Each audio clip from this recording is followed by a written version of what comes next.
most people think about Korea today, images of the Korea's dictator Kim Jong-un and fears of nuclear warfare come to mind. There's so many conflicts and issues going on that nobody really stops to think why all this has happened. If we understand why and look back at the culture, we're one step closer to solving all these conflicts.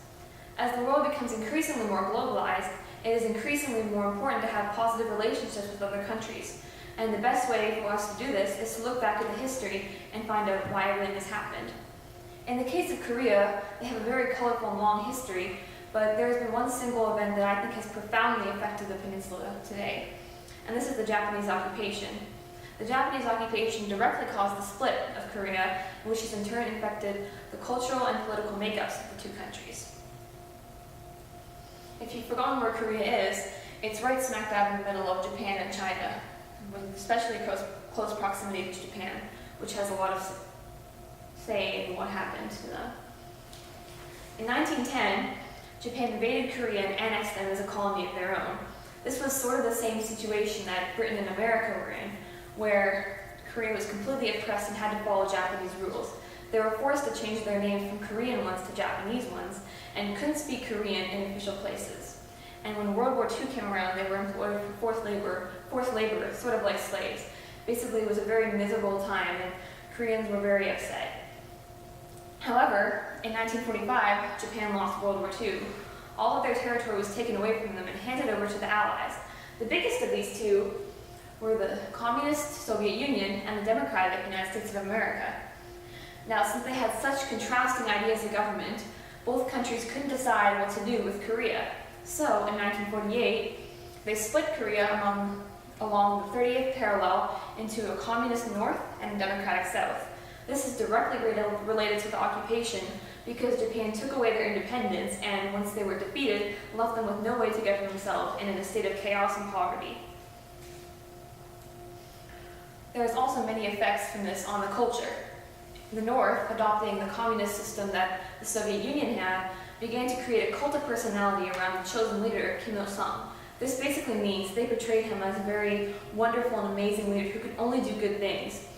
This was very important because if the people believed that he was wonderful and was the only way for them to build themselves back up, they wouldn't turn to anyone else, and the regime would have power and not be in a state of confusion like they were in the Japanese occupation. The culture is also very military-based, with each man having to serve 10 years in the military, and North Korea having the 4th largest military in the world. This may just look like simple national defense, but on a deeper look, it is actually fear of invasion, having foreign values that aren't theirs imposed on them. There's also a social system called Songbun, which pertains to your loyalty to the regime. The more loyal you are to the regime, the higher your Songbun level is. If you have a lower Songbun level, then you're at increased risk for being sent to political prison camps. There's the philosophy called Juche, which was imposed right when Kim Il-sung came into power. This basically says that the North Korean people are the greatest and their country's the best, and they're self-reliant and don't need help from any other countries.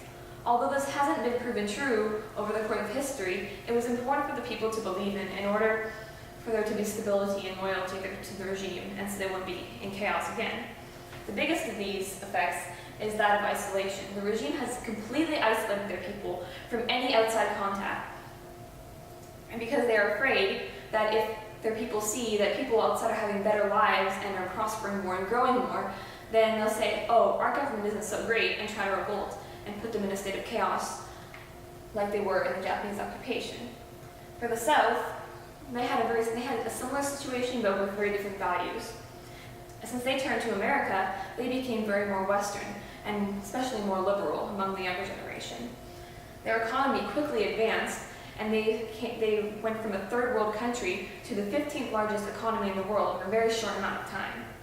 There's also been a lot of Korean-Western fusion among culture, such as Korean English is widely spoken in schools and in Korean pop songs, but there is still a very rigid filial hierarchy where elders get more respect. South Koreans also have a lot of national pride and will always refer to their country as our country when speaking, and never South Korea. Lastly, their education system has gotten extremely advanced, and because they had realized that the only way for them to get out of poverty and get on a higher level in the world is to educate their people and make them smarter. This is also, again, out of fear of being in poverty like they once were. There are also some very obvious effects on the political makeup of the two countries. After the war, North Korea turned to the Soviet Union for guidance and adopted their communist style of government. They became known as the Hermit Kingdom since they didn't let anybody know what was going on. Nobody really knows exactly how the country was run. This is just since nobody else knows what's going on, nobody else can infiltrate the system and make everything go out of control again. There is also a rigid political hierarchy where one central figure, in this case Kim Jong-un, has control over the entire system. And this is just so nobody else can influence him or have any other power. In the South, they turned to the United States of America and adopted a democratic style of government. Their constitution is very similar to America's, and through being allied with America, they developed good relationships with other Western countries, which gave them a higher political standing and just more stability in the world in general. The Japanese occupation directly caused the split of the two Koreas and in turn affected the culture and political makeup of both countries. The peninsula was split into a Soviet-led communist north and an American-led democratic south. While the story of Korea is still continuing today and there are still many conflicts to be solved, I believe that one day the North Korean regime will fall and that the two countries will once again reunite for a more prosperous future.